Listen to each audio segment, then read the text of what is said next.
Hello and welcome to All Stats Aren't We, a podcast in which Leeds fans cast their combined eye over goings on at Elland Road, giving scrutiny to the underlying statistics and tactical footings at work at Leeds United. I'm Adam Elliott, the Everton build-up of the podcast. Ineffective, a bit bland, and meh in equal doses. And I'm joined today by the Everton first half press of the podcast. It's Martin Riley, passive and very easy to run past.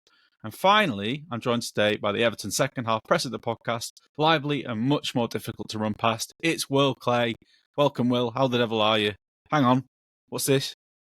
I'm hearing his internet has been injured in the warm-up, and it's a last-minute sub from Mr. Tom Hosty Cundell. Hello, Hosty. How are you doing?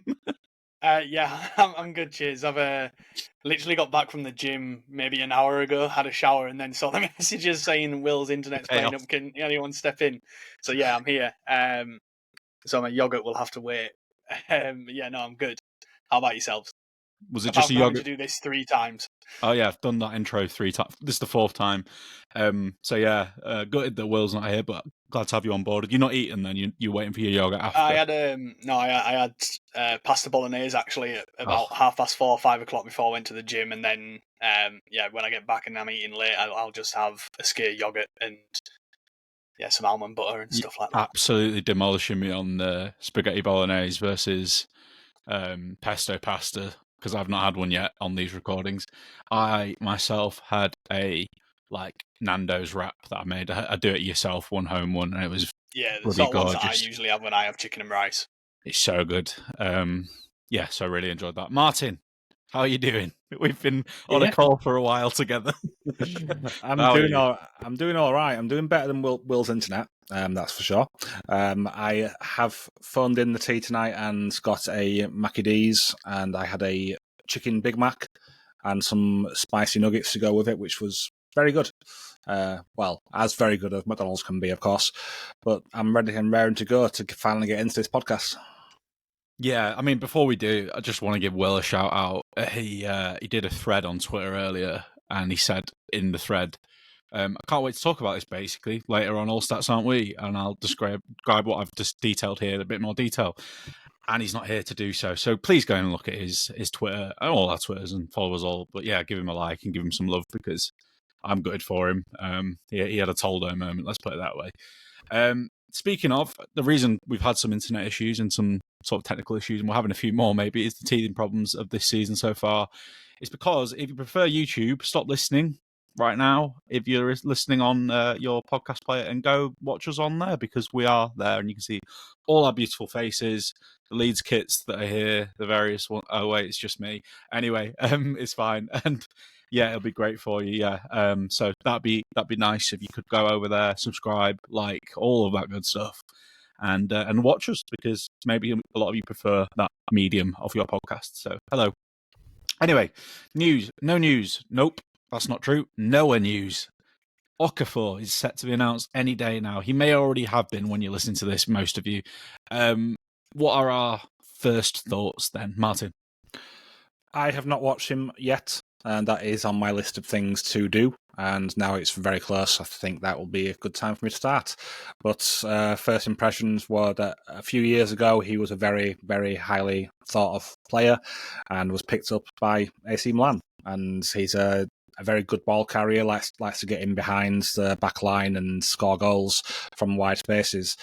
But at AC Milan, he's behind one of the best players in the world doing that kind of thing in Rafael Leao. So he's had limited game time, and then even when he may have had game time possibilities, he's had fitness problems with multiple different random illnesses, and lumbago is on his transfer marked injury thing. So that's just hilarious in itself. Like it's Red Dead Redemption or something. But yeah, it's a good thing that we're signing another player, and it's a profile which we're lacking in the wide areas, and it's someone who in a pinch can play as a striker as well. So hopefully if we can get him playing football again and get him better than what he currently is, because he's been out of game time for so long now, that I think once he gets going, if we can get that back, he could be a good player and could be worth more. He's still quite young as well. 24, is he now? 25. Yeah, 24, 25, something like that. So a little bit younger than the 26, 27 age range that we're focusing on this season, but it will do. It's good age. Great age. The main thing really is he's different. Hosty. He is a heck of a lot taller than the other wingers that we currently have. I think our tallest winger right now is Jack Harrison, who's 5'9". Everyone else is below that. Everyone else is about 5'6", 5'7" ish. And he's 6'1". So very different in that sense. Gives us something that we don't have, right? Yeah, definitely, and that's why he can also like deputise at 9 if he needs to. Again, I've not watched him. I've seen a few clips. Obviously, saw him against Schmidt in the AC Milan Leeds game. He played in that match, and I don't think it's hard to make Schmidt look too difficult to be put up against. So yeah, no, he seems like he's a good player. Really quite tricky, quite technical as well. I think maybe not the star winger that we were expecting again. Kind of similar to what I was saying regarding Calvert-Lewin with the signings. I think some people are underwhelmed by Okafor due to the lack of minutes that he's had, and people are kind of wanting someone who seems like they can get minutes. But I think it's worth mentioning something which, Will's the one that brought it up in our admin chat, and we've discussed it in the Discord as well, and I think it's definitely worth saying that we've had no sales. We were expecting sales, and I wonder if now this kind of... We've got depth. There are a lot of players in a lot of positions at the moment, and yes, there are some who might have injury concerns, but if we can manage those injury concerns smartly because we have depth now, and we don't have to rush them back if they do pick up a knock, I think we're in a good position. Like, I look at the benches of Sunderland and Burnley, and I think our bench is stronger every single time because it's the starting players of last year, and they're still on benches from last year. Or the returning players in the case of Jack Harrison, but yeah. Yeah. We might mention him later on today anyway regarding his little cameo against Everton. But yeah, that's kind of what I mean. Like, he's still a Premier League player last year who, was in a team that stayed up, played 36 games, and he's on our bench. So it's like, it's not terrible. Mm. Yeah, something else to point out with Okafor quickly here is it's a World Cup year. So what you said about Leao, he needs to play. If he wants to get in that Switzerland squad and be a big part of it rather than just a squad player, because I think he would go regardless, then he needs to actually be like scoring goals and playing regular football. So that's why I think he's done this. That's why he's taken the move, because going from Milan to Leeds, not quite the sexiest, I think you'd have to say. Even if you are a Leeds fan who would happily come to Leeds, I get that. He's not a Leeds fan. It's probably a big decision for him, but it's probably on game time. So yeah, I personally don't like Milan. Not one of my favourite cities. I've had some good times there, but it's still not my favourite. And then the only thing I'll say is I've watched a bit of him, but it's like old stuff. So I remember when we were linked to Mo Kamara at Salzburg a few years back, I watched that Salzburg team a little bit that summer. I saw maybe like 4 or 5 full 90s, and he was playing more as a 9 then, and he looked pretty interesting. But I do think he's probably best off the left. I think it makes sense. In that league, he was able to dominate, so it didn't matter where you played him in the front line. But yeah, he wasn't the player that stood out. There were a couple of others that did, and Kamara was one. But he's probably developed. He was a young striker then, and he's now, 25-year-old winger. So there is that. And like you both said, he can probably cover the 9 role as well, which is handy too. Anyway, so we're here today to actually discuss the 1-0 win over Everton. So let's get right into that, if that's okay. At first with the game summary. So just bear with me if you're new here. It's just where we summarise the game in as little detail as possible, but it's still going to be quite wordy. So hang on. Leeds approached the game in their usual 4-2-3-1. Wait, no, something is wrong already. We actually approached the game in a 4-3-3 shape. With Everton 4-4-1-1 as their shape. Leeds dominated the first half in terms of possession. They had 63% of the ball to Everton's 37%, and largely Everton were happy to allow Leeds the ball. Leeds were able to get into Everton's third quite regularly, but did struggle to create high-value chances, with the best chance being a 0.19 XG blocked shot by Joel Piroux. Despite the struggles in creating big chances, Leeds by far looked the most likely team to score. During the second half, the possession stakes were then thrown totally on their head, with Everton having more of the ball. 45% to 55% in their favour. Everton mainly threatened from set pieces, having a couple of opportunities, but not able to take advantage of them, with Leeds creating less from open play. It did seem like the game may well end in a much expected 0-0.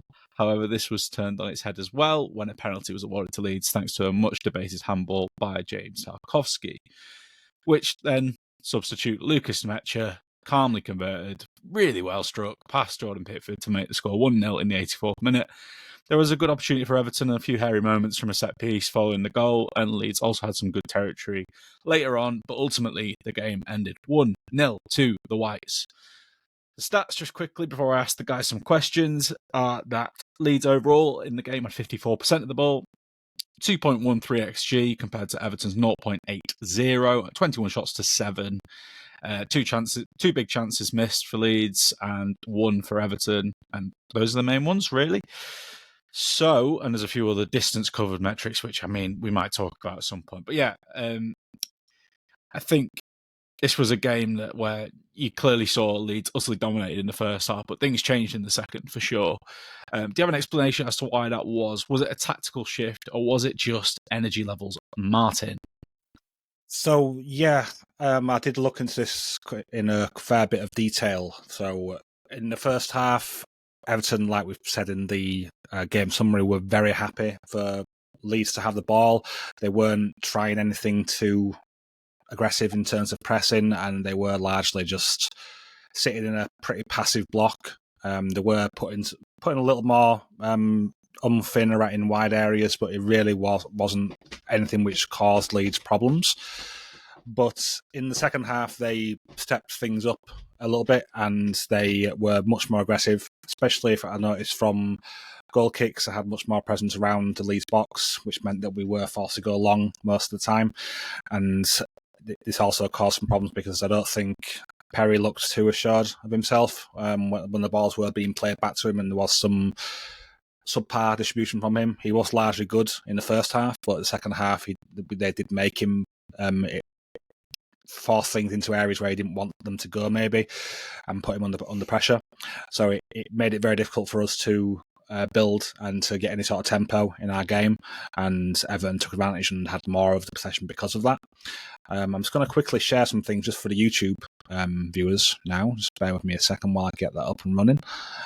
So yeah, if you want to see what I'm sharing, you'll have to watch on the YouTubes, unfortunately. So just bear with me a moment. It looks like. Hope you can all see that. So you can see Leeds got the ball pretty calmly. There's no one really putting any pressure on any of the centre-backs. Ball's at the feet of the lovely Pascal Struijk there, I believe. And the Everton midfielders are just sitting just inside our half. So it wasn't really anything which was causing any issues. We were able to play the ball around the back quite easily, and it was fine. But then in the second half, let's see, from a similar-ish thing, we'll look at from the goal kick first, because this is where one I noticed have been quite aggressive. So you can see there that they've got two forwards sitting on the edge of our box. You've got the players marking close by the midfielders, and in this example, our fullbacks are pushed up a little bit further. I think that's just a way for us to get out if we're not able to get out from the centre-backs. And then another example here from a throw-in. You can see there that you've got lots of players in our half, just that they're much more pushed up. All the players are pretty much marked with at least one player close by or one player between two. So it's making it very difficult for us to kind of have any tempo in what we're doing. And then the final one to show you is this one here, which again, this was in from more general play. Lucas Perry had just received the ball and he's got it in his hands trying to figure out what to do. And you see that there's lots of bodies in central areas. The only thing that Perry can really do is boot it along here, because if he tries to throw it out to one of the fullbacks, Everton have got players positioned pretty closely so that they would be able to get out to them in time and put pressure on the ball. So it basically meant that we weren't able to get out. And that'll be all for now. So on that, so I can stop sharing my screen. But yeah, you can see the difference between what Everton were looking to do out of possession in the first half and the second half. And I think that was the biggest reason why the first and second were so different. David Moyes was clearly not happy at all with the way that they approached it. Either they weren't doing something that he wanted them to do, or his approach from the start, which I suspect is more likely it, just didn't work, and it left us to have too much of the ball. And if that continued, it would have been well too one-sided. Yeah, I guess there is still like that element. Maybe it's a bit of both, where energy levels from us did drop a bit as well. But you're absolutely right, and I'm sorry to all our listeners that can't see what Martin was just detailing there. But yeah, it was definitely noticeable that they were a lot more aggressively up the pitch at Everton. Do you think this will be an issue recurring going forward? Hosty later in the season where teams are able to get a bit more joy like that. I mean, this is the Premier League. We are not going to have it all our own way like we did in the Championship for most games. Yeah, we're not. I don't. It could be for the first few weeks. I think. Me and in the interview for the preview game that I had with Seb, we did discuss that all the games seemed a little sluggish in the Premier League this week. First kind of, there were only a couple of teams that really looked like they were ready to go. I'd probably say that was Man City. Sunderland looked ready for it and up for it. We did until the last 15-20 minutes, maybe around about 60 actually, when we had a little bit of a spell before the subs came on. Did Everton. I think it's just going to be a case of getting back into match fitness at Premier League level. It's a different match fitness to what you need at Championship, and we were above that level. And like we said, we know that these players are good. We just have to get them to that level first. So yeah, I don't think it will be too much of an issue. I understand, again, like, we talk about energy and that's what we were lacking. That's why he brought Aronson on. And, we've talked about using the bench better. I didn't like Aronson coming on personally. I think he left us quite weak in where we'd been quite strong in our press, where we were aggressive and energetic. But yeah, I don't foresee it being too much of an issue going forward later on in the season. I see it maybe, the Newcastle game might be one where we see it again be an issue because they can run for days. And then hopefully by Fulham, we might be okay. But we're probably going to have some players, being on international duty in between there, and could see some leggy legs come back as well. Yep. Martin, again with you, why did Everton struggle to attack then so much in that first half, especially? Because there were also moments in the second, as we saw. Were they just chunky in build-up, or was there a bit more to it than that? So there was definitely some subpar choices made by Everton players, and this is something I think Will was going to focus on, that they weren't making the best decisions when they were on the ball. But it almost seems to me like they don't really coach build-up all that well, and that's something which John picked up on, at least he thought anyway, during the game, was that their build-up didn't really look very good in a lot of the details of what they were trying to do from it. And we've just come into this league, and the press that we put in was able to pick apart what they were trying to do in build-up quite a few times. A few examples where from the goal kicks especially, we could cause some problems. Like we'd have there'd be 3 players around their box. It was usually Nonto and Peru, with Tanaka just behind, and then James was kind of out wide, looking after one of the wider players. Then you would see Tanaka and Stack pushing up into midfield after the ball was played out, so they weren't immediately there in their half, but they would suddenly spring out. There was one such example which Will put on his thread, which is worth looking at for anyone who's listening. To go and look at Will's thread, and you'll see what I'm talking about here, where Stack pushes up a little bit later, like I said, and then when Garner's trying to find a pass through the midfield, Tanaka intercepts it really nicely, gets the ball forward, and I think that could have been generating a shot from that, or a corner, something like that. So our press was able to cause them problems in a lot of different phases, but we weren't entirely as aggressive as we were in the Championship. But I'll get onto that in the next question. Yeah, I was actually going to add that in myself. Like, it was really noticeable that in the first half in particular, it was really working for us. We were allowing Perot to be quite passive in his press. And then as soon as they played it to one of the fullbacks or midfielders, the mid-block would really step in at that point. The wingers were very good. They were getting a lot of joy out of whenever they tried to pass it to their fullbacks. I mean, like, I actually think Garner's quite a nice footballer, but he wasn't coping with it particularly well. None of them really were, to be fair. And we were getting a lot of joy out of that. But yeah, it did change, as you say, in the second half. Hosty, do you have anything to add here, or can I move on? I did think that Peru put on quite a bit of pressure onto Pickford when the ball was played back to him as well. As soon as it was played back to Pickford, that was a trigger for Peru. And he, I felt like he did a really good job of that, like a better job than I saw of him from last season. And that probably we've spoken a bit about running stats in the Discord and in certain channels, and the fact that Peru had quite a bit of a high number, which shocked everyone of distance covered. And I think that like that will be why that sort of he was coming from sometimes around about 30 yards out sort of thing to Pickford, who was on the 6-yard box and caused Pickford problems because he must have had so many misplaced passes into touch. But yeah, that's the only bit which I wanted to touch on. You love your meters and yards mix-up. I've noticed this. You've done this a few times. It's a rugby thing. Yards it's over meters here. in rugby. It's a meter. Yeah, he's wearing his rugby top right now for anyone not seeing him on YouTube. Yeah. So that's why. Like I said, I was very unprepared to come on. No, it's fine. We're very grateful you're here. But yeah, how did we actually approach the press then, Martin, in your opinion? As I think there were some differences to usual, weren't there? Yeah, so there was some people who picked up on that felt that we were quite aggressive. And there were definitely moments where we were quite aggressive in our press.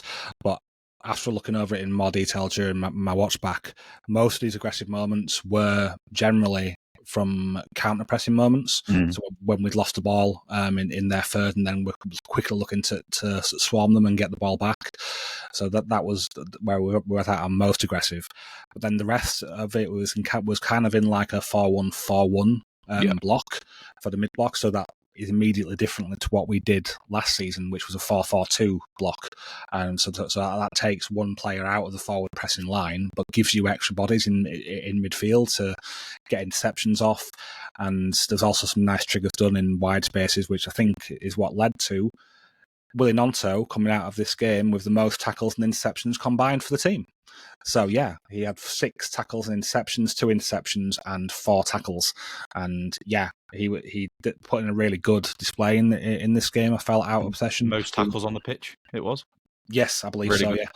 Yeah, he was really good, and that was one of the reasons why, because of the press which we had, and Tanaka as well was great in when he was jumping up onto players, and so was Sack. It really did cause Everton a lot of problems when they were trying to build up, and it was different to what we was doing last year. So it's really good to see that so early into the season we have got a press which can cause teams problems. Obviously, Everton are not a side who like to play out or possess the ball, but it's still a good sign in my opinion, and we'll see if we can cause similar problems for the better sides in the league who do want to play out more. Obviously, later on, we'll talk about man of the matches and all that sort of thing, and who we would give it to.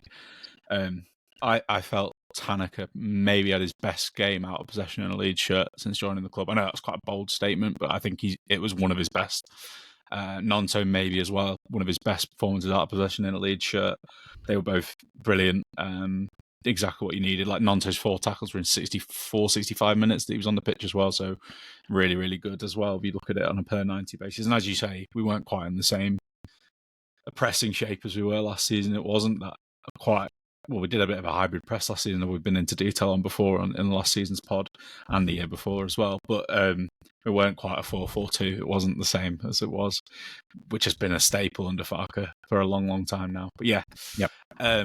While we did get into the final third, I guess the question then, Hosty, is about chance creativity, because I think some were quite concerned. I think quite a few of us were as well. We didn't create that many big chances, and the ones we did create weren't really big chances. They were just sort of like big-ish chances. We had 2.13 XG from 21 shots, but 0.79 of that is obviously a penalty.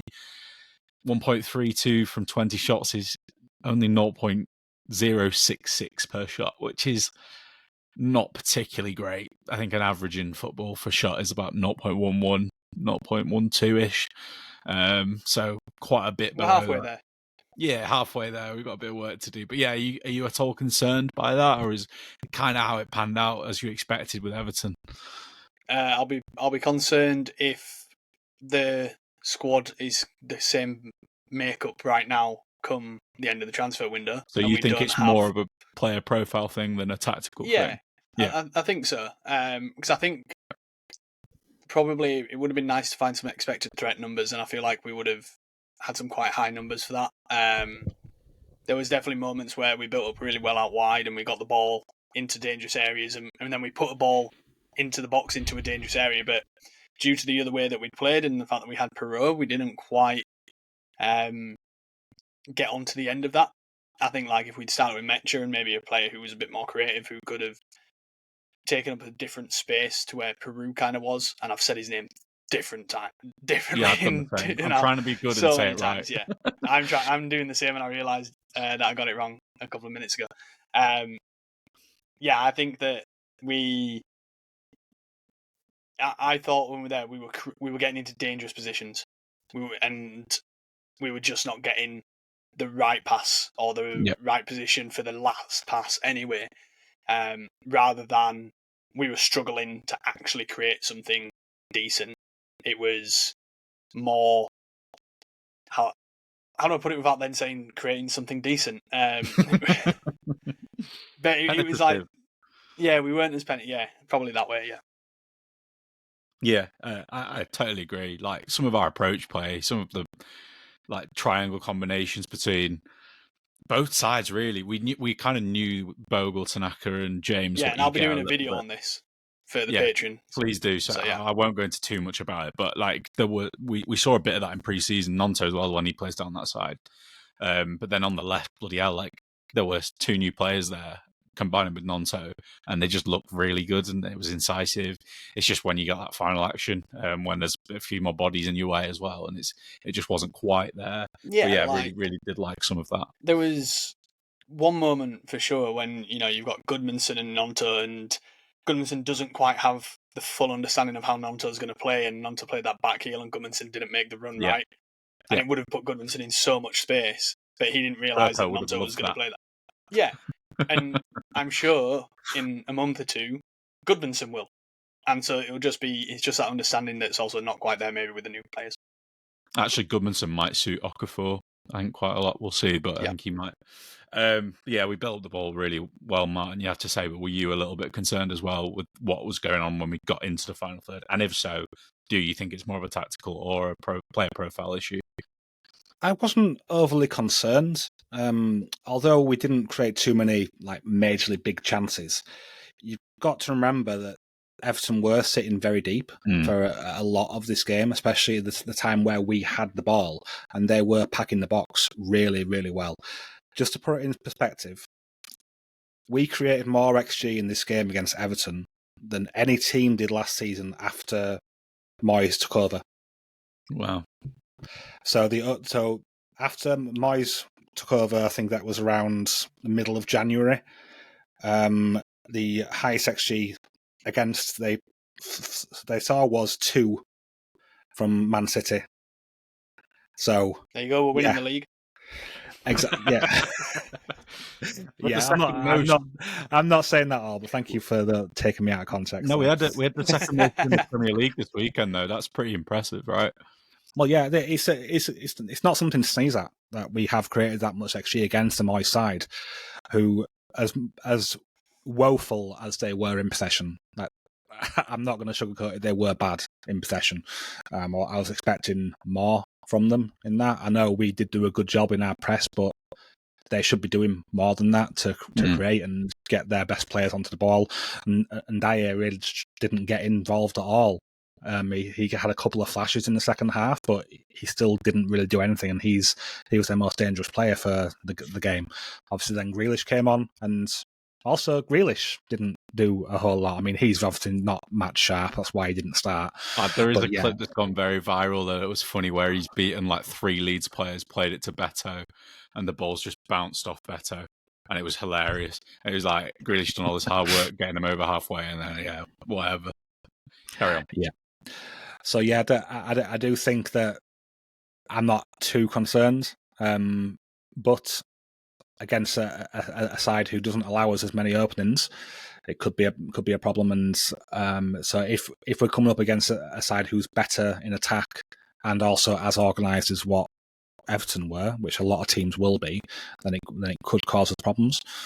But yeah, I was quite happy with our display going forward here. Yeah, just a really quick follow-up because it relates to this. We got a question from Seb Wassel, or Vassell, I don't actually know which one that is, of FM fame on Twitter and friend of the pod, and he talked about our chance creation and he asked, like, where do we expect the transfer activity to come from before the end of the window? Should we be prioritising chance creation or chance conversion, Hosty? Just quickly. He said no fence sitting. Yeah, no fence sitting, so chance creation. Because I think we've sorted the chance conversion. It's just that they didn't play. I think DCL and Okafor's coming in. I think they're your chance conversion types already. So yeah, I think chance creation will be where we're focusing. Yeah, and to add to Joel Piru and Lucas Mecha, so yeah, like that makes sense. Yeah, I would agree. I still don't think we were, like, as much as what Martin said is true. Like, we had a lot of pot shots and a lot of the XG per shot not particularly fantastic. So I would say I think we could do with like a lock picker, a wild card kind of superstar playmaker type. It doesn't even have to be a number 10 necessarily. It could be a wide playmaker or someone who can do a bit of both. That might be quite nice. We belong to Facundo Buonanotte. He's a bit of that. I think he's a kind of in-between player. So maybe something like that instead. Martin, do you want to quickly answer that one? No fencing. You have to choose one. I'm the same as Hosty. Yeah, I'm the same. Chance creation. We've already sorted out the chance conversion side of things. DCL will be there, and so will Okafor. And I do think that we have enough players now who can convert chances, but we do really lack a true creator and someone also someone who can create from set pieces as well, because we still don't have that. I do not want to see Stack being our prime set piece taker, although Declan Rice is Arsenal's. He is, but I don't want that. I would much prefer to have whoever we bring in as the creator to be the set piece taker, so it's an extra big lad in the box. I mean, even if Stack isn't that great at headers, I don't think he is that great, but he can be a distraction for the team players. They may not know that in the moment. I think they'll see this big guy at the side of him. Why is no one marking him? We've been told not to mark him. Mark him! So yeah, you're going to want that. Yeah, I totally agree with that. I think he's a bit of a Joe Roden in that he's not actually particularly great at like directing them all the time, but he's good at winning them. So just that chaos factor is definitely something I want in the box when we can get another player. Like I said, a Pablo, because he could take corners and he's good from open play, someone like that. Still not replaced him. We're 5 years on. Anyway, let's get replace him. We'll never replace him. Probably not. He's probably my favourite ever Leeds player. How much can we take from this match then, Hosty? Should we be getting carried away because of how good we looked at certain stages in the match, or are we just happy to take pressure off the next couple of really tough-looking games? I know that we're going to talk about a little bit about Beto, I think, but there were definitely the points of how we handled a quite large striker. I know that he's not one that uses physicality and holds up play. He's one which tries to run the channels, and the way that we defended those moments that Everton did try was really good. There was definitely one really early on, and the fans around me all praised Rodon for it, but Struijk kind of knew that he had to come across as a blocker for Beto, and then Rodon with a bit more pace came and swept up the ball. And I think that sort of defensive side of things was really good to see that they can do it at this level, for sure. And we'll get on to the fullbacks and how they performed. That was nice to see. So there's definitely aspects that we can take away from it, but obviously Everton were poor as well, and that has to be taken into consideration to not get too carried away.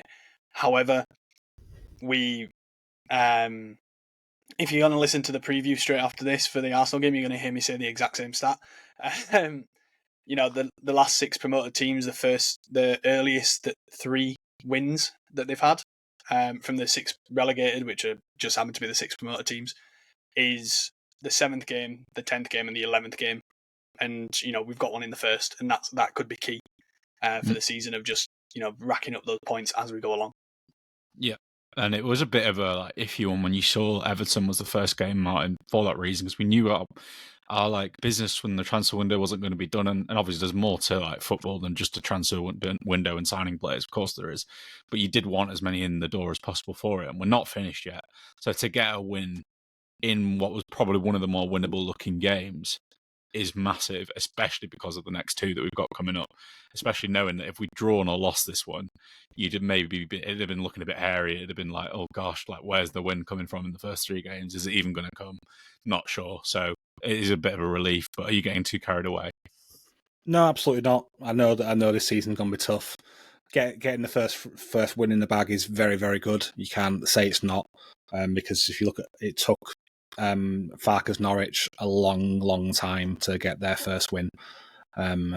If they even did get a win before he was sacked last time, I don't think they did. I think they got some points, but yeah, it's great to have that in the first game of the season. It really does get us off to a good start, and it just boosts morale because we know in these next two games we're probably not going to get any points. It'd be nice if we did, but we're probably not gonna. I know I certainly aren't expecting any points from Arsenal or Newcastle. So yeah, anything from those is a bonus on top of the 3 points that we've already got. But we should still be happy of the performance that we put in today. Everton, under Moyes, have been a very hard to break down side, and we did break them down quite regularly. We just didn't quite have the quality to finish those off. Little teething issues with some of the attackers in certain moments where maybe a better choice would have been something different than what they did. But largely, we attacked well and were able to get inside Everton's box quite regularly. So very good signs for a squad that is still learning each other's movements. Yeah, and we're going to have to win a little bit ugly this season, and this was a slightly ugly win, but that's okay. By the way, just as an aside, that was Farke's 7th win as a Premier League manager in 50 games. So yeah, nice happy milestone win. 14% win rate, great. Anyway, I won't labour on that. Finally, the penalty then. Let's not talk about this too much. We don't really need to. I'm 2-1 outnumbered here. I'm very aware of that fact. I'll go first then, I guess, because you both don't agree. I've heard all of the arguments, and I understand them, actually. I really do. Like, I know what you're going to say, Hosty. Like, your body is an extension of you, and if you move your body towards the ball for a tackle or a block, it's a foul, or I think the cat's penalty. An extension of Martin as well at this point. Yeah, it definitely is. It's actually very nice if you're watching on YouTube that we've got that today. But I also am of the opinion that if you want to block a shot with your body, then you need to use your body to throw it at the ball, and you have arms, so you can't really put them anywhere other than try to make them as small as possible and hide them, and that's where I stand. He definitely tried to do that, so then he's thrown his body towards the ball, probably hoping it hits his chest. It hasn't hit his chest, it's hit his arm. It is what it is. I think that's really harsh. Okay, but really if you're going to play for the ball as a tackle and you miss it and foul someone, should you not get fouled because you actually went to go play the ball? No, I get that argument, but I do think it's slightly different. That's what it is. The ball hits him behind his body for a start, so it's gone past his body. We're talking about that he's throwing at it. I think if you're going to try and do that, if you put your arm across you in the front of you, it's within the silhouette of your body. And that's how you can do it. Because then it's not handball, because it would have just hit your body. You're just getting your arm out of being outside. You put it behind. You can't hide the back of your arm when you put your arm behind your back. I've just nearly torn my rotator cuff trying. So like that's my point. And I understand the deflection side of things, but if you watch that, he takes 2 steps, and the ball's going in the opposite direction from the shot. When it takes the deflection, he takes 2 steps. He's got Pickford right behind him. He doesn't have to throw his body at it, and he chooses to. So he's moving his arm because he knows he's putting himself at risk of handball because of the movement he's about to make. And therefore, for me, the intention to move down that way, and you know that you're risking handball, therefore it's handball. Honestly, I do understand the argument. I think I always try to put myself in the shoes of the opposition, and I would have been absolutely fuming if we. I'm putting myself in the shoes of the referee with the fair rules. Enough. And I'm trying. Okay, yeah, fair. But like as an opposition fan, I would be absolutely gutted if that was given. I do understand actually, like putting the arm in front probably makes more sense. Because, like you say, it probably is actually making it smaller. That probably keeps you've got a bit of your arm there, which is what it hit. So it does actually make sense. But again, like in a defender, I know they think and they react quickly in situations like that. But it's a difficult one to think about in that situation. He probably thought, oh, I need to get my arm out of the way. And that's your first instinct is actually behind my back's enough of it out of the way. Just not the key bit that it did hit. But I think we've seen this before. We've seen players put their arm behind the back and get done for penalties quite a bit, especially when they turn the body and they've got their arms behind the back. And I know that he maybe didn't, but we've seen it because that's not like the natural position to be in. So you've intentionally put your arms there. So, yeah. Martin and Kat. Yeah, I agree with everything Hosty said, and I do also think it was a penalty. He's leading towards the ball. As much as he wasn't his intention, his body is made unnaturally bigger, and he's leaning into it, and it's a risk that he's taking that he's obviously not wanting the ball to hit his arm. He wants the body to hit his chest, but he wasn't quite quick enough to do it. It hits his arm. Who knows where that ball was going? It could have been going in the back of the net. And let's face it, when is a team ever happy about a penalty being awarded against them? Oh yeah, of course. But then there are some team like blatant. Yeah. I remember one that stood out to me is Alioski at Brighton, and I was just like, "You are an idiot!" And it was like the most obvious thing ever, and I was just so annoyed at him because it was obvious. And like one of those, you just can't complain. But it's when it's like, oh, there's maybe some kind of borderline decision that goes for or against you, and this one went for us and against Everton. You'll say it's not borderline, Hosty, but anyway, that's not the point. We've discussed it now. I got outnumbered 2-1. You guys win. It was a penalty, and I mean, I'm not complaining. I'd probably say even if it is borderline, I'd probably like to say that everyone who's complaining about it not being overturned are the same people that don't want VAR to re-referee the game. So the on-field decision was that it was a penalty, and they chose that it wasn't clear and obvious. They said, no, look, the on-field decision is correct. I do think if it wasn't given, then maybe we also wouldn't have seen a penalty be given. It wouldn't have been overturned as well. I think that as well. I agree. But yeah, you've just got to... You can't complain about VAR overturning it and re-refereeing games and then complain about VAR. I mean... I think all of us are in agreement on VAR. I think as a pod team, to be honest, that we probably wouldn't have it. Yeah. Hobbsy will thank us for that one because he's very big on that as well. Right. We'll get into a few questions in a second because I think that's the next section of the pod, even though I've talked about Seb's question, but we're going to change it up this year a little bit from what we did last year. If that's okay with you guys? Sorry to interrupt. Just a quick one. If you're enjoying the video, be sure to like and subscribe to help us keep the content coming. And if you want even more, you can support us over on patreon.com/ASAW Patreon. You'll get bonus podcasts, exclusive articles, and access to our Discord community, all while helping us make more of the content you love. Thanks. Now let's get back to it. Right, we had a question from Russ on Twitter who said, and obviously us guys are big fans of Pascal Struijk on this pod and have been for many, many years. Tom Wilson did a good tweet about this as well, and he gave him his flowers. He said, how are you guys going to feel when Struijk drops for Bijol now? And talk to me about Stach as well. I guess I'll go first with Struijk for Bijol. This is preview stuff, so I'm not going to go into detail about it.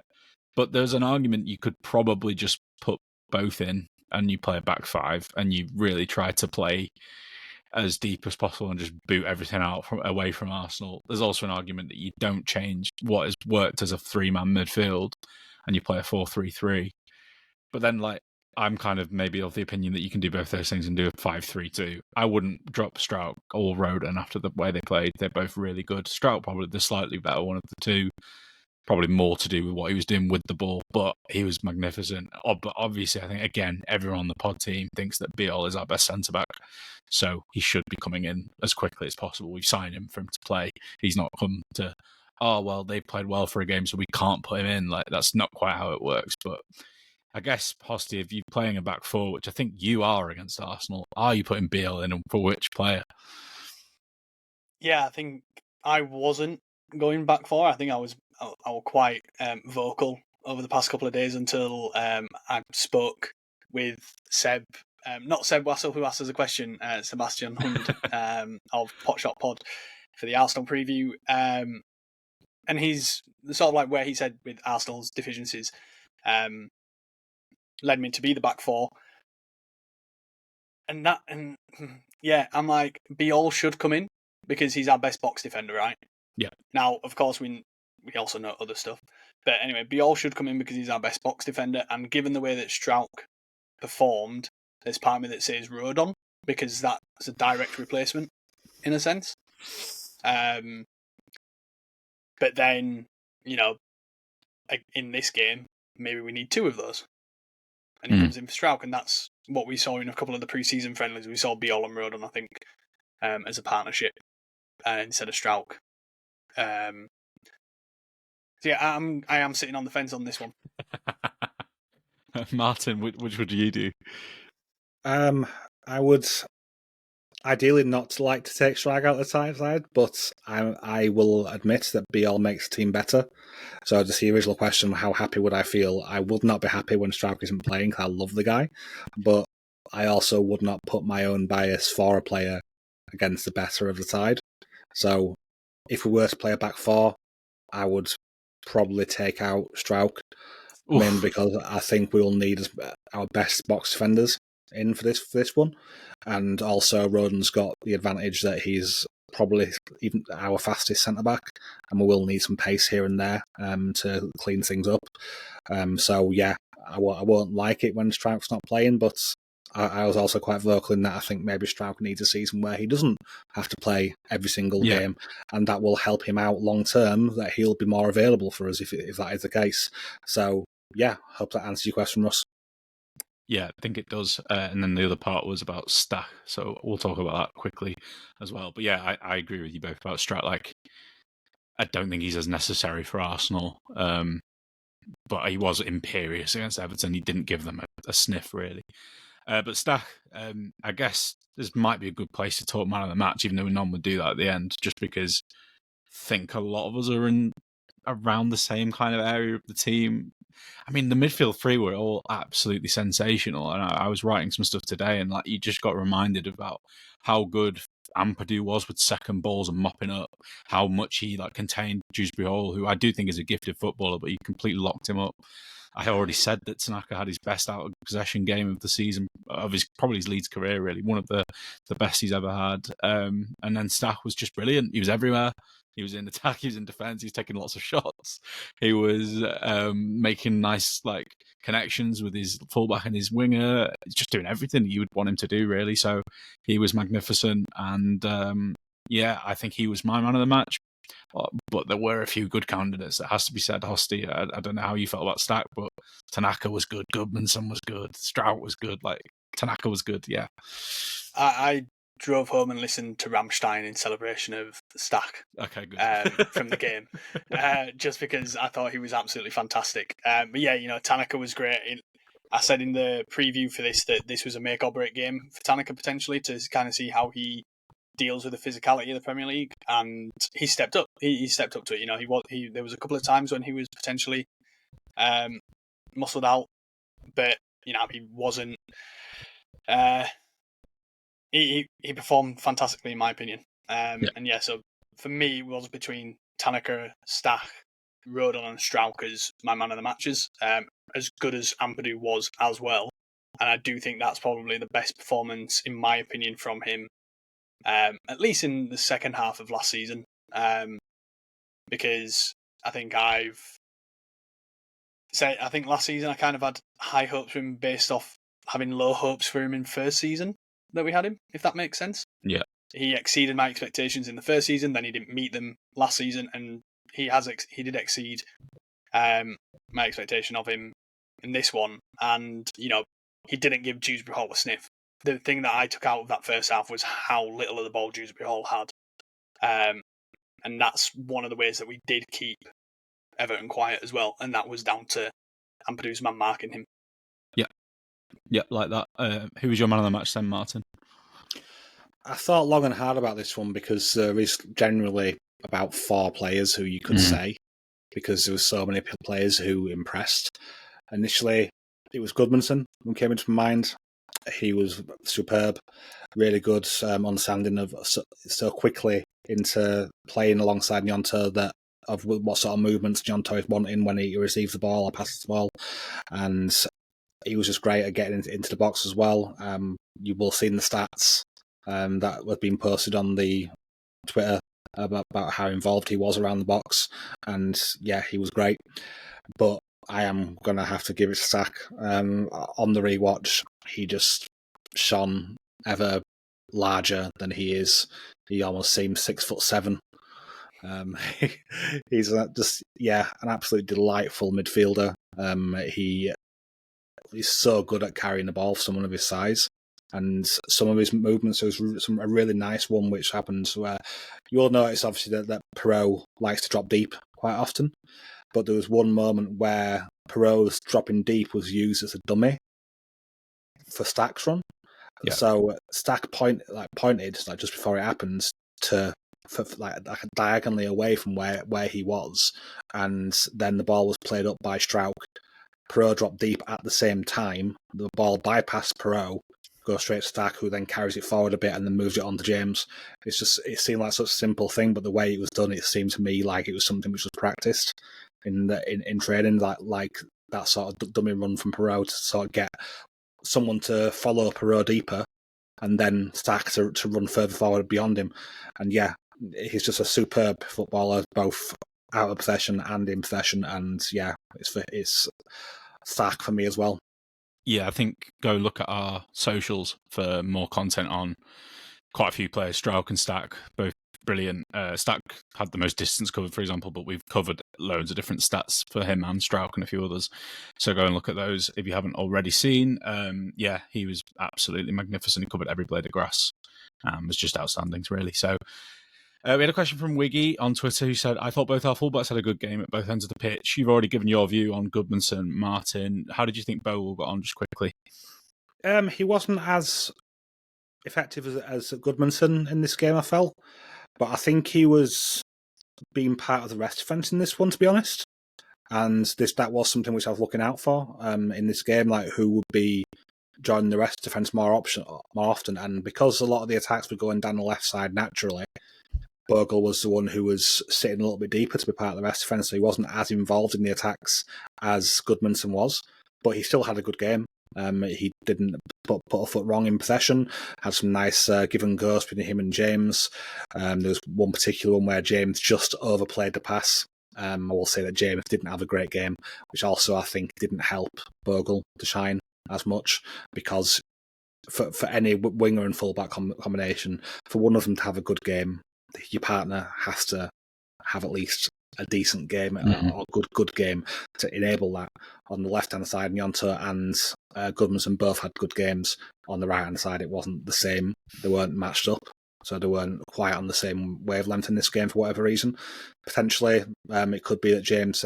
I know James wasn't injured, but he hasn't played as much minutes over pre-season as some players have. But yeah, I saw Goodmanson was really good. Bijol was good in what he did, but not as good as Goody. I prefer Bijol with Gnonto personally, and I said this last season. I do think they've got a better understanding, and it gets more out of Bijol. I prefer him being able to go down the outside more rather than invert. He's good at inverting, but I prefer that. So that's another thing for me. I think that doesn't help. But I think just to answer Wiggy's question really quickly, it's I felt so comfortable with Bijol in the Premier League. I thought I would anyway, but instantly it was just at ease that he's going to be absolutely fine in most games. There'll be some where he gets undone, but I think he's going to be at least a Premier League player. So many people don't talk about this Championship squad. They're not good enough for the Premier League, and I'm like, they are. They might not be mid-table and Europa League and Champions League level players, but they can be good enough to have an impact in the Premier League. And that's where I felt with Bijol and Struijk and Roden. That's how I felt about all of them watching. Tanaka, obviously you said Hosty. So I've just felt like a lot of them raised their games and their levels. So I was really happy with them. And yeah, Goodmanson was just quick on him. I think he did, the Square Ball said it actually, did a lot of the basics right, which was really important. It wasn't like he was the flashiest player in the world, but he just did a lot of everything you wanted. A lot of his passes were secure, a lot of his carries were at the right time. So I really liked that side of him. Hosty, quickly. I said in the preview, I felt like our right side and Everton's left side might be something that really affects the game and how the game could be won or lost. And I think the reason that we focused a lot of our attacks, I know that we did go down both sides, but we did a lot down the left side, was potentially also why Bijol maybe sat a little bit deeper, and that was to nullify the opportunity for the ball to get to Ndiaye, who had a really quiet game, and then Grealish in the second half when he came on. So yeah, I think that's potentially why Bogle didn't get as far forward, and something which was really well done and well balanced. Possibly you have to give Fax some flowers maybe for that as being something of the way that they chose to how to nullify the attacking play. Well, let's not attack down that ball and let them break quickly down that side. Right, you're our resident goalkeeper expert, Hosty. Now that Darren's gone, you're stepping into his shoes. So we had a question from Josie, and you're perfect for this. So Will not being here is not a bad thing for this one. She asked on Blue Sky, should I be concerned about Perry's ability with the ball and his distribution? He was scaring me a bit last night, which has been picked up by a few people. Obviously, we want to be more positive about this victory than negative, but this was a little bit of that one, wasn't it? Yeah, definitely. I think it's worth noting he's not really had a pre-season, especially with us. Rodon and Struijk didn't really give him the best passes back for when he was using his feet either. Again, that could be that those passes were perfect for Meslier and Darlow because they've played with him all year, and Perry's just not used to the positioning of where they pass and stuff like that, and they're not used to his positioning. I think something which Will would have mentioned in this as well was also, I think he mentioned it in the Discord, that not having Perot as the outlet was not having Metra as the outlet and having Perot as the outlet probably changed that long ball distribution that he could do. So he tried to look elsewhere and didn't quite execute them as well. I don't think it should be too worried right now because it was one game. He's literally not played 190. He played 45 in AC Milan. He didn't play against Villarreal. So I'm not too worried right now. I think he did everything else really, really well. I wouldn't be. And he did one throw. Thank God he did one really long throw to give everyone the joy that they wanted around me. Everyone was shouting punch it every single time he had ball in hand. But yeah, no, he's. I think we'll be okay. But yeah, there were some shaky moments. But I think that's just more of a gelling issue. Yeah, it might well be. I felt like him and Rodon probably two of the three at that triangle that looked the least comfortable, and obviously like that might just be our Struijk bias coming through. But I did think that he looked like the most like accomplished and composed in possession when it was his way. I thought Rodon had a couple of moments as well. I was like, oh, I can tell you're not quite as comfortable at this level on the ball as you were in the Championship, perhaps. Martin, anything to add there? He had moments he could drive, did Rodon, just on that. He had moments he could drive forward and he chose not to, and then or he took it halfway and then did a bit of a poor pass. Yeah. That's what I meant. That's exactly what I meant. Martin, anything on that, just quickly? I just want to say I agree with all Hosty said. I think it's just going to take the team some time to get to know each other in terms of the distribution side of the goalkeeper.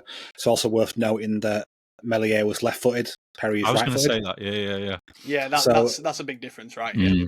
Of course it is. It's because players need to know which player to pass to, and you may not think they think in this kind of detail, but at the top level, they definitely do, and will try to aim it ever so slightly towards the player's stronger foot, especially 100%. when it's a goalkeeper who generally aren't the best with the ball at the feet. That's generally why they're a goalkeeper. Yeah. But yeah, I do think that something that I did like from Perry's distribution was how far he kicks it. He seems to kick it a lot further than what Meslier does. Like Melier's long kicks generally just reach just above the halfway line. Some of Perry's were getting close to their box. I mean, he threw it further than that. Yeah, he smacked one out when he was trying to go for James, and I was just like, you didn't need to rush that one, but it's fine. Yeah, he rushed one and sliced it up into the air, didn't he? Yeah. I think that was the one which was giving most people the ick on his distribution. There's that one or the one where he had to chase the ball from the pass back and it went about 400 yards out and didn't get spotted because the lino was still stood at halfway for some reason.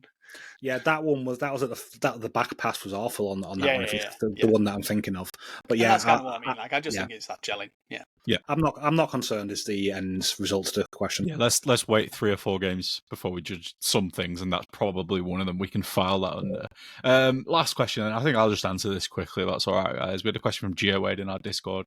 He said he has an Everton mate that thought that Beto looked awful. He's obviously not, but how do we make him look awful? I don't think it's necessarily we made him look awful per se. It's not quite that. It's that Beto's not that kind of 9. I know he's 6'4", but he's kind of misprofiled a bit. So like Calvert-Lewin at Everton was very much a target man.